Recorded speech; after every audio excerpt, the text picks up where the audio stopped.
आज हम स्टार्ट कर रहे हैं मौर्य साम्राज्य। और मौर्य साम्राज्य क्या है? प्राचीन भारत का सबसे महत्वपूर्ण टॉपिक। समझिए, जितना भी मेंस का क्वेश्चन है सबसे ज्यादा इसी से पूछे जाते हैं, एक एक क्वेश्चन। अभी आपने क्या देखा था? उत्तर वैदिक काल में आपने देखा कि जनपद में फिर महाजनपद और राज्य निर्माण की प्रक्रिया प्रारंभ हो गई। लेकिन अगर सही में पूछा जाए कि पहला अखिल भारतीय साम्राज्य, तो मौर्य वंश ने स्थापित किया।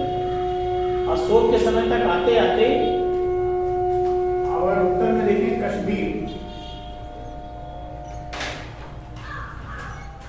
दक्षिणी में उत्तर कर्नाटक,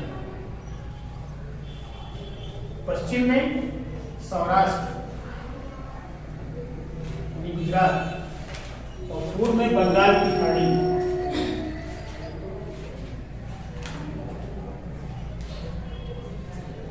मतलब मौर्यों ने क्या किया था? पहला अखिल भारतीय साम्राज्य स्थापित किया था। ठीक, अब हमें देखना है कि इसमें पाठ्यक्रम क्या है, हमें क्या पढ़ना है। तो सबसे पहले हम क्या पढ़ते हैं? स्रोत, मतलब मौर्य साम्राज्य को जानने के स्रोत क्या हैं, साहित्यिक स्रोत क्या है, पुरातात्विक स्रोत क्या है और विदेशी यात्रियों के विवरण। साहित्य, पुरातत्व और विदेशी यात्रियों के विवरण।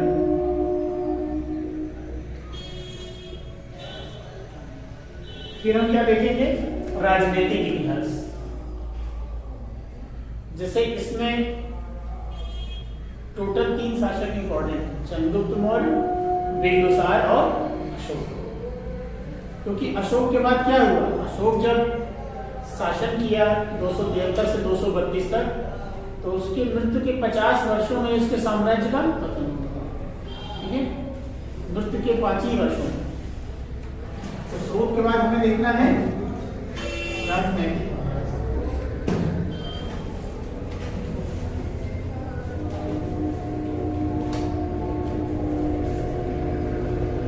फिर क्या देखना है?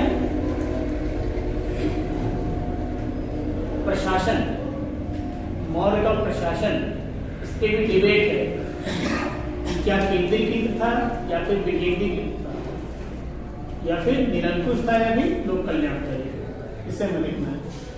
तो हम देखेंगे प्रशासन, जो इसका सबसे इंपॉर्टेंट पक्ष है। प्रशासन क्यों? क्योंकि आज जो आप सिविल सर्विस का एग्जाम देख रहे हैं, जिसमें क्या होता है? Prelims interview. उसी तरह मौर्य काल में भी उपधा परीक्षण होता था। मौर्य काल में अधिकारियों को अमात्य कहा जाता था और उनका चयन कैसे होता था? योग्यता के आधार। ठीक है, ये महत्वपूर्ण है। तो हमें प्रशासन देखना है। फिर प्रशासन के बाद समाज। मौर्य काल में समाज कैसा था? समाज के बाद फिर अर्थव्यवस्था,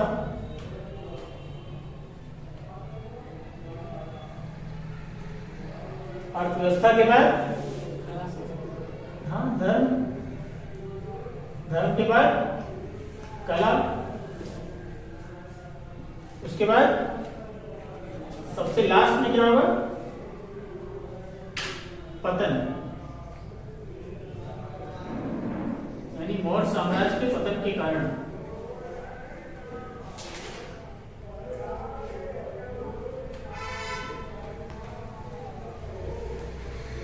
ठीक, प्रशासन में अब जैसे राजनीतिक इतिहास में आप पढ़ेंगे क्या? चंद्रगुप्त मौर्य के बारे में, क्योंकि पहला मौर्य शासक था। फिर बिंदुसार, फिर अशोक। और अशोक में आपको क्या पढ़ना है? सबसे इंपॉर्टेंट उसका धम्म। कई बार मैं इसमें आपसे पूछ चुका है कि अशोक का धम्म क्या था, इसका स्वरूप क्या था, क्या मौर्य साम्राज्य के पतन में इसका योगदान था? तो कई बार आपसे धम्म से पूछेगा। तो पहले हम स्टार्ट करेंगे इससे, स्रोत से। स्रोत में क्या? साहित्यिक स्रोत। और साहित्यिक स्रोत में क्या आएगा? सबसे पहला, सबसे महत्वपूर्ण क्या है? मौर्य साम्राज्य में साहित्यिक स्रोत। कौटिल्य का अर्थशास्त्र। कौटिल्य का अर्थशास्त्र। एक चीज और है, इस पे भी डिबेट होता है कि कौटिल्य क्या मौर्य युग के थे या नहीं। क्यों? क्योंकि कौटिल्य ने ना तो पाटलिपुत्र मौर्य की राजधानी का उल्लेख किया है, ना ही किसी मौर्य शासक का उल्लेख किया है। अपने विचार को इति कौटिल्य ने व्यक्त किया, अन्य पुरुष ने निकाला। उससे कंफर्म नहीं होता है कि इस रचना इन्होंने की, यही डिबेट होता है। लेकिन ये कैसे पता चलता है कि इन्होंने की थी? क्योंकि भारतीयों में परंपरा रही है जो अपना नाम नहीं लिखते हैं। ठीक है। दूसरी चीज कि जिन जिन बातों का उसमें उल्लेख किया गया है वो कुछ कुछ मेल खाती है मौर्य समाज और प्रशासन से। जैसे कौटिल्य ने उल्लेख किया है कि जहाज रानी जो है उस पर क्या है, राज का नियंत्रण था, उसका उल्लेख स्ट्रैबो भी करता है। कौटिल्य ने गुप्तचर व्यवस्था का उल्लेख किया है और मेगास्थनीज ने भी उल्लेख किया है गुप्तचर व्यवस्था का। मंत्रिपरिषद का उल्लेख करता है और यहाँ भी उल्लेख हुआ है, मेगास्थनीज ने मंत्रिपरिषद की बात की है। लेकिन साथ साथ कुछ नई चीजें जैसे नगर प्रशासन और सैन्य प्रशासन का वर्णन ज्यादा मेगास्थनीज करता है, कौटिल्य में नहीं मिलता। तो यहीं पे कुछ कुछ प्रश्न खड़ा होता है कि क्या ये वास्तव में कौटिल्य यही थी इन्होंने रचना की या जिसके बारे में जानकारी मिलती है मौर्य साम्राज्य की। लेकिन जो परिस्थितियां थी कहीं न कहीं ये मौर्य युग का ही था। इसे देखिए, अब ये मैसूर के जंगलों में पाया गया। कौटिल्य के अर्थशास्त्र के जो पन्ने थे वो मैसूर के जंगलों में पाए गए और उसे सबसे पहली बार किसने इकट्ठा किया? शाम शास्त्री, इन्होंने इसे इकट्ठा किया। ठीक है। और इस अर्थशास्त्र में कितने भाग थे और कितने श्लोक थे? 15 भाग थे और 6000 श्लोक। कितने भाग थे? 15 भाग। इसे हम अधिकरण दिया है। 180 प्रकरण, प्रकरण मतलब उपभाग। और श्लोकों की संख्या कितनी थी? 6000।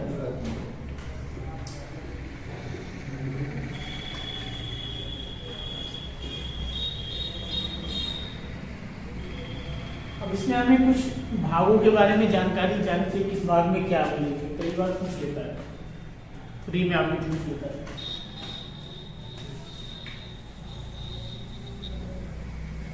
तो जो पहला भाग है अर्थशास्त्र का 15 में से, उसमें राजा के कर्तव्य के बारे में, उसके अनुशासन, उसके नियमों के बारे में।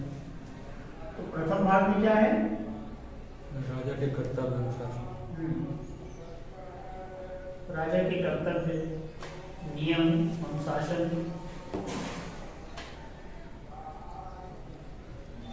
या उसका सामान्य व्यवहार।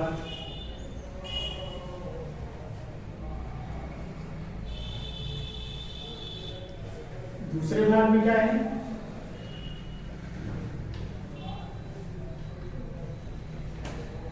27 अध्यक्षों का उल्लेख है, यानी विभागीय अध्यक्ष होते हैं उनका उल्लेख है।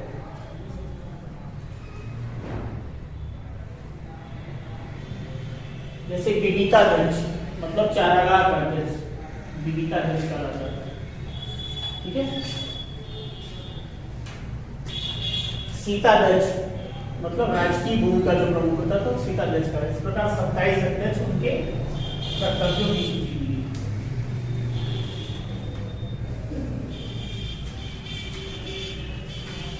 फिर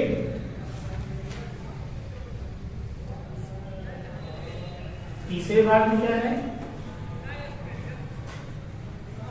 धर्मस्थीय मतलब दीवानी न्यायालयों का उल्लेख।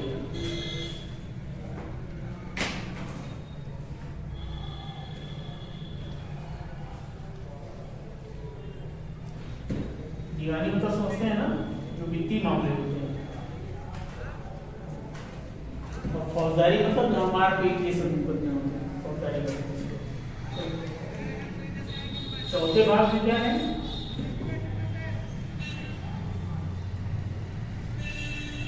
कंटक शोधन मतलब फौजदारी।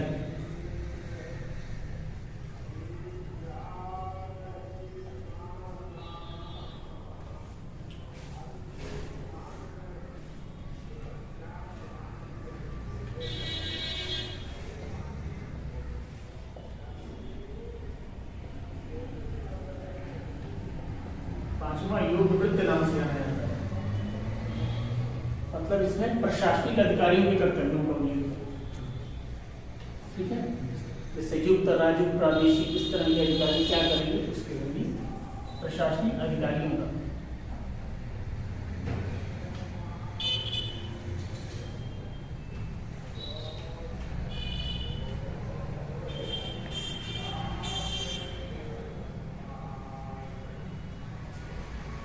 जानते हैं कहा जाता है मौर्य प्रशासन केंद्रीकृत था कि नहीं था, कि इतनी बड़ी नौकरशाही, इतने 27 अध्यक्षों का उल्लेख, न्यायालयों का उल्लेख, बड़ी सेना का उल्लेख, ये कहीं ना कहीं केंद्रीकृत प्रशासन की ओर इशारा करता है।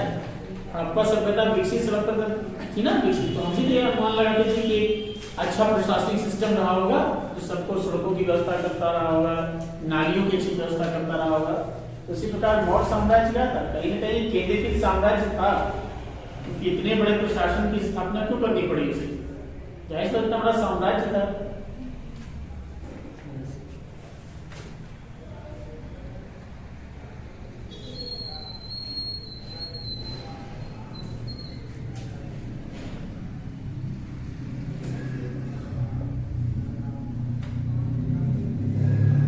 छठा भाग क्यों महत्वपूर्ण है अर्थशास्त्र का? Very good. सप्तांग सिद्धांत क्या है? सप्तांग सिद्धांत कोई जानता है? या इसके साथ अंक को क्रम से कौन बता सकता है? कौन सा यहाँ उपस्थित कौन सा बच्चा बता सकता है कि 7 अंक कौन कौन से? राज्य के 7 महत्वपूर्ण अंगों की चर्चा की है कौन कौन? आप लोग साथ नहीं भी आज, तो बताइए सप्तांग सिद्धांत कौन का? क्रम से बताना है। पहले राजा है, आमात्य है, हाँ वेरी गुड, ठीक है। और कोश नहीं, वो है जनपद है। ये कई बार प्री में पूछ चुका है, सबसे अंतिम में किसको रखा है? मैं तो सबसे अंतिम में था और राजा सबसे पहले है। कोश है, तो सबसे पहले क्या होगा? स्वामी यानी राजा। दूसरे पे क्या होगा? अमात्य। ये अधिकारियों की एक सामान्य संज्ञा है अमात्य।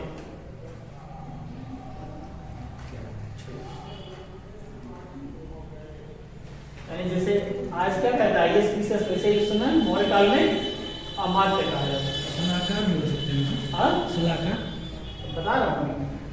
हाँ इधर से कह सकते हैं। भाई क्या है, कोई मंत्री तो शासन मंत्री क्या है, कार्यपालिका विधायिका क्या है, वो नियम बनाती है, संसद हो गई, कानून बनाएगी, लागू कौन करेगा? कार्यपालिका में लागू करेगी, प्रशासनिक अधिकारी लागू कराते हैं। तो अमात्य मतलब अधिकारियों की सामान्य संख्या मौर्य काल में क्या थी? अमात्य।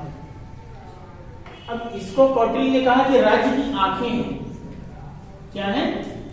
राज्य की आंखें हैं। और कौटिल्य ने कहा है क्या, जिस प्रकार रथ बिना पहियों के नहीं चल सकता, उसी प्रकार कोई भी राज्य बिना अमात्य के नहीं आगे बढ़ सकता। ठीक है, सुनितना लिख सकते हैं। मतलब अमात्य की तुलना किससे की है? राज्य की राज्य के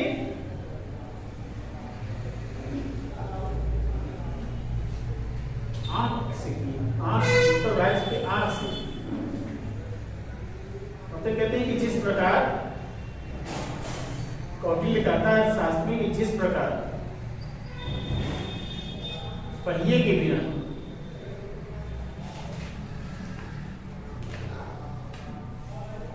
रथ चल सकता है, बताइए? नहीं।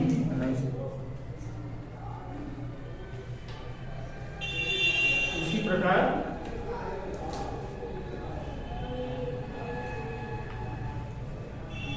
अमात्य योग्य, यानी अमात्यों का एक चयन होता था मौर्य काल में। ये अमात्य ऐसे नहीं था कि हमने आपको बना दिया अमात्य, नहीं, आपका इंटरव्यू लिया जाएगा। आपका क्या लिया जाएगा? इंटरव्यू। और उसे मौर्य काल में क्या कहा जाता था? उपधा परीक्षण, जिसे हम आजकल पर्सनालिटी टेस्ट कहते हैं। उपधा परीक्षण बिना इसके किसी की नियुक्ति नहीं हो सकती।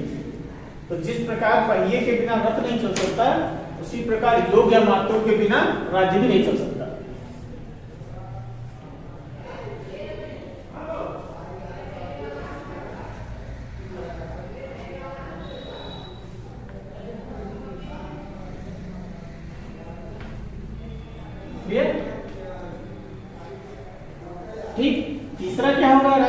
सप्तांग में जन्मजातिकार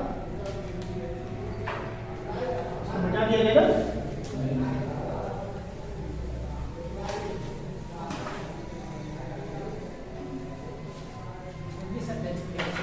हाँ हाँ हाँ 27 नहीं,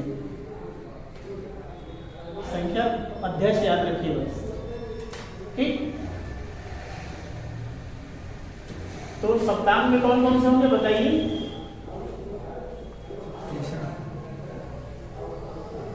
चलिए पहला क्या हो गया, स्वामी। दूसरा अमात्य। तीसरा वेरी गुड, किसने बोला जनपद, किसने बोला, सही है जनपद एक। चौथा ठीक है, दोनों भी सही है। पांचवा कोश कोश, सही है, वेरी गुड। कोश मतलब खजाना। छठा दंड दंड मतलब सेना, एक अच्छी सेना होनी चाहिए। सातवां मित्र, ये राज्य के क्या है, मित्र की तुलना कान से की गई है। आसपास के राज, कोश की तुलना मुख से की गई है। अमात्य की तुलना राज्य रूपी शरीर के आंख से की गई है। स्वामी की सर से की गई है, ठीक है। जनपद की जान से की गई है, और मित्र की तुलना कान से, सेना की तुलना मस्तिष्क से की गई है। सेना क्या है, मस्तिष्क है, राज्य रूपी शरीर।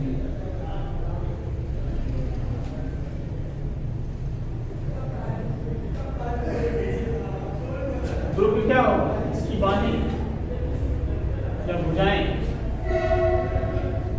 राज्य रूपी शरीर की भुजाएं। तो ये 7 है सप्तांग में, 7 तो क्या क्रम से रखेगा। अमात्य कान है, उसका उपधा परीक्षण। अधिकारियों की सामान्य संज्ञा है, मतलब जैसे अधिकारी लोग क्या करें, अमात्य करते थे मतलब ये। उपधा परीक्षण मतलब भली बात जांच की उनकी नियुक्ति होती है, ठीक। क्लियर। 7वें में क्या है, विदेश नीति। 7वें भाग में क्या है, विदेश नीति। विदेश नीति। इसको फिगर से बना लीजिए, सप्तांग सिद्धांत हो गया, सबने बना लिया, इस तरह बना लीजिए, बना लीजिए, ये इंपॉर्टेंट है। एक क्रम से सर मंडल थ्योरी भी इसी में है ना, हाँ? मंडल सिद्धांत में इसी में भी है ना,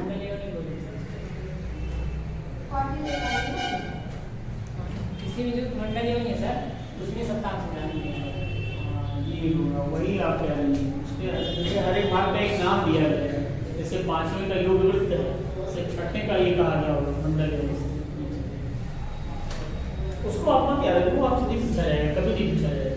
आपसे जो पूछा जाएगा वो सप्तांग सिद्धांत पूछा जाएगा, वो इम्पोर्टेंट है। क्योंकि एक बार पूछा है प्री में, सबसे लास्ट में कौटिल्य किसको रखा है, तो लोग कंफ्यूज कर जाते हैं। कोई दंड लिख के आता है, कोई लिख के आता है, कोई जनपद। सबसे लास्ट में मित्र है, सबसे पहला स्वामी, सबसे लास्ट हाँ। राज्य रूपी शरीर का क्या है, कान। सतर्क रखता है, आपको बताता है अपना मित्र। अच्छा मित्र कौन होता है, जो आपको सचेत करता है, आपको आलोचना करता है, आपको बताता है आप सही कर रहे हैं, गलत कर रहे हैं।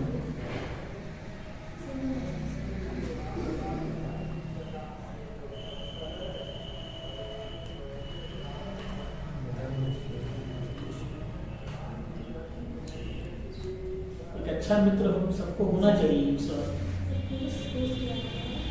कोश के बाद दंड है, दंड मतलब सेना।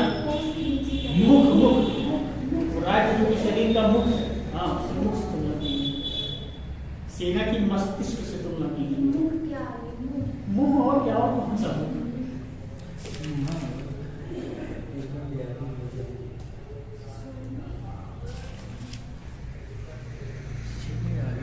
स्वामी की तुलना सर से की गई है।